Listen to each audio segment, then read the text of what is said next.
The curfew the City Council is now considering would require kids like these, 14 years old and younger, to be home by 7 p.m., even in the summertime when it's still light outside.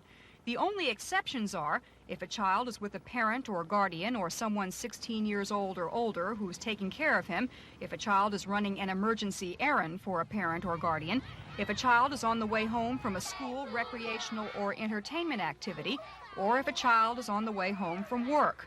But perhaps the most controversial aspect of the curfew is a provision that would send parents to jail if their children are caught outside after hours. The first time it happens, the parents would just get a warning, but after that, a judge could fine them up to $500 or send them to jail for a year. Harsh as that sounds, though, most people here felt it is the only way to force parents to look after their children. If you come up with 2 or 3 examples, you see what I'm saying? And this is going to turn people's mind around. I know I don't have any money to pay for letting my children do what they want to do, so I'm going to get on the child. He's not going to send me to jail. Bars have been closed in certain countries while they saw that people were becoming habitual drinkers. They did this to help their citizens. We have many parents who are very young, and they need help.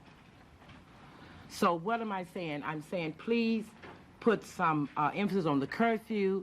I'm asking that the time be dropped to dark, and the parents must be responsible for their children.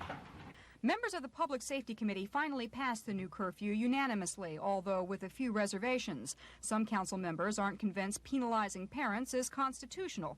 Others think the curfew has too many loopholes, and still others are afraid the already overworked Atlanta Police Department just won't be able to enforce it.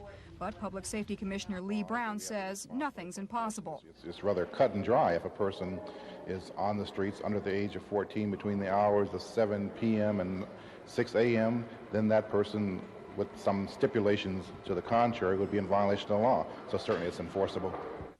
The full council is expected to vote on the new curfew next Monday, and while it is expected to pass without much opposition, some council members admit privately the ordinance is so complicated and likely to be so controversial that a court challenge is almost guaranteed. At City Hall, B.B. Emmerman, Action News.